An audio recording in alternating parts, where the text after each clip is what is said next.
Hi, welcome back. I'm going to take a look at Oric SDK, OSDK, which it's been around for a long time. Essentially, it's like CC65, but it's targeted just for the Oric and Atmos machines. I've got a very simple project here. It's the start of a new game, in fact. And what I want to do is develop this for the Oric exclusively initially, but targeted on tape delivery. So that'll be exciting.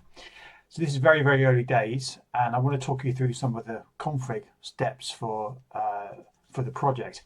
So when you get your OSDK project, you have your main C file here, and then you have various scripts that get run after you've installed OSDK. I won't go into details of that. It's very straightforward. Essentially, you unzip the zip file, and you end up with a really straightforward setup. So there's OSDK, and you create an OSDK environment variable, points to that directory.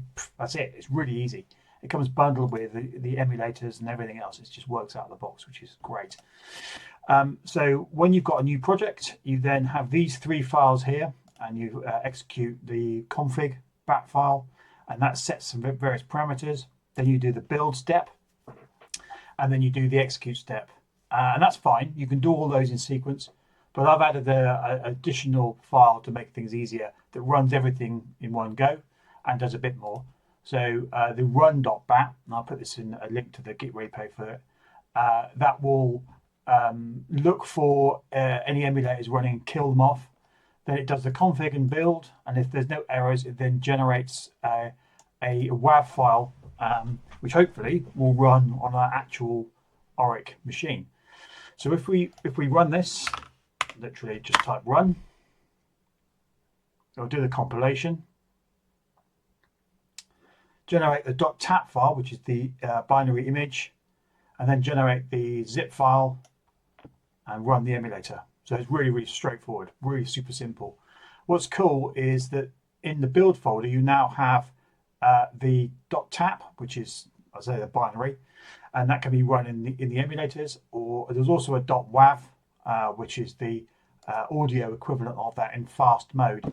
So if we then have a look at that, let's go into that directory here. We can do that, and I've got Audacity installed, which is quite useful editor and stuff for WAV files, for MP3s and WAVs and stuff like that. What I've done though is I actually have a little dongle. It's a USB dongle, separate sound card.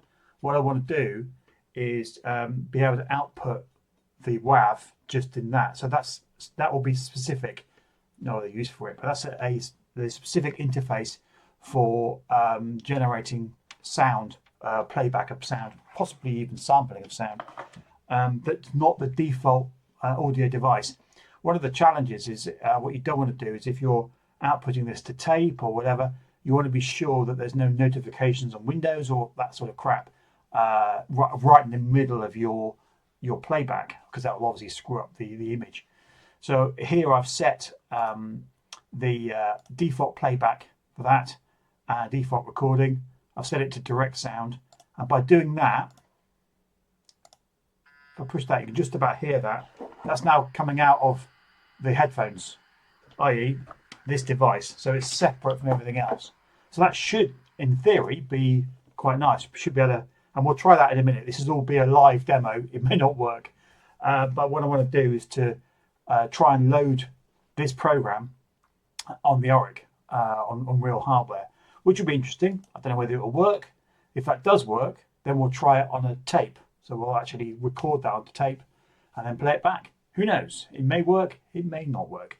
So let's try. Right, I don't need to go into too much details. This is not a video about Battle Drone, which is a new game. This is about the development process for OSDK and doing the step that I've never actually done, which is to load it on a real Oric. So let's try that right now. Okay, so let's start seeing if we can get this data in there. So I'm going to plug this into the output of the sound card.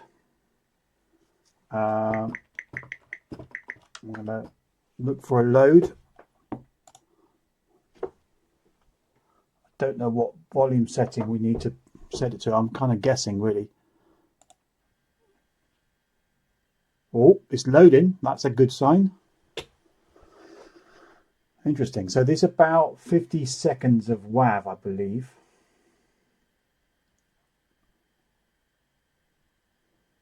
If this works, that's really cool. That's a separate thing.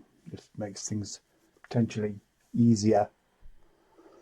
I don't know if it's going to work. But this is nowhere near an actual game. It's just very much work in progress.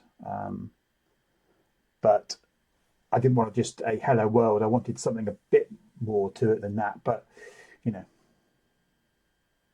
the game is probably 10% done, if that. Well, it's almost 50 seconds. Stand by. Okay, well, something loaded.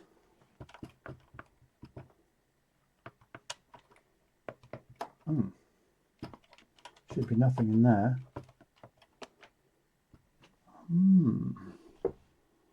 I wonder. It doesn't seem to have loaded the last bit. Let me see what I need to do here. So,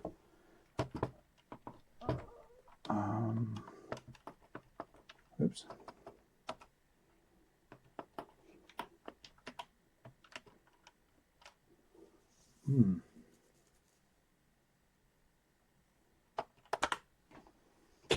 Let me just try something a minute. There are a couple of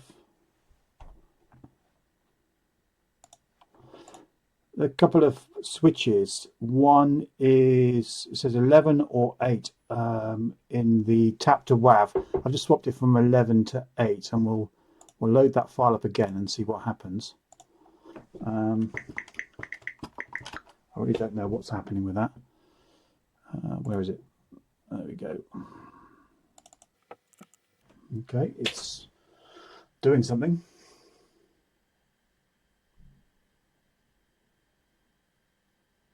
It could be that it's expecting it to be in Atmos. That's interesting. Maybe, yeah.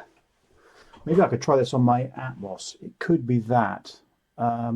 If I swap the emulator, so the default I think is Atmos on the emulator on the PC. If I swap that to be Atmos and run it, I wonder if I get the same response. Let's just let this run through again and see what happens. Yeah, it's not happy there, is it? Okay, let's have a look and see what happens on the PC. Okay, so we're now back at the desk. We've got the tap file here. That's fine. We don't need to regenerate that. So if we go into the emulator, run this, and we can press F1 and insert a tape. That should be the default tape. Yeah, that should be it. And then where's the hardware options? Yeah, so Atmos is standard dead. So if I do that, it should reload it. Okay.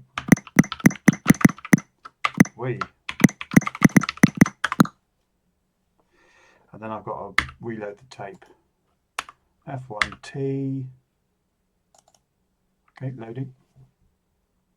Illegal direct error. Wow. So that doesn't work on Oric. Only seems to work on the emulator if it is. If I do that again, so if I do a hard reset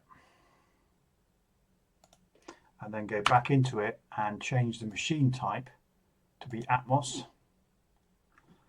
and then okay, and then I go to F1T tape. Let's just be doubly sure that everything's cool in the gang here.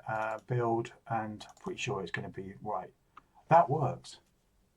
So it does work with Atmos. So if I put my Atmos on there, it might work. But if it's not, then it goes weird. There's probably a setting somewhere in OSDK for that. I wonder what that is, because it's probably the start address is different. Let me do some research. 1 second. Right, so I've got it on the Atmos now. So let's run that. I think it's, yep, plugged in. Okay. Right, so that's loading, which is encouraging. Let's pop that up a little bit, as you can see. There we go. So if it runs, that's great. It's a bit of a bugger though. So I've just been doing a bit of reading, and the OSDK, a lot of it is pointing to, the libraries are pointing to ROM routines. So the ROM routines are obviously different for Atmos as they are for Oric 1, which is a bit of a bugger. That means any programs developed for this written in C they won't work. So that would need to be ported somehow, changed. I wonder if it's possible to retarget it. Wow, cool. Well, look, it does work. It's really cool that it works. It's a shame it doesn't work on Oric 1. That is a problem. I suppose it might be possible to retarget it to C, or possibly to replace the ROM routines with some assembly routines. It might be possible, but I think that's quite cool. That means that I've got an approach now where I can develop stuff on the emulator on my PC and then continue working on real hardware. Well, I suppose it could have been worse. Fundamentally, it's working on the Atmos, which is really cool. At least I've got a physical piece of Oric hardware that will run fairly easily, actually, from my C code. So if you think about it from a development angle, I can get it all working on the emulator, and then, you know, depending on how long it will take to load. I mean, this was 50 seconds, but, you know, whatever, it's instant. I can just do that, bosh, and it will generate the WAV. I can load it on real hardware and then play it. You know, within a minute or two, I'm on a real device without messing around with tapes or any of that stuff. So that's really good news. Less good that it won't run on the Atmos, on the Oric 1. But like I say, perhaps over time I can start replacing some of those ROM routines, which some of them are slow anyway, with my own assembly routines, or find ways of retargeting the ROM routines depending on the device. But there you go. Anyway, work in progress, and cool. We've got real hardware running real C kind of code. Anyway, I'll see you next time. Cheers.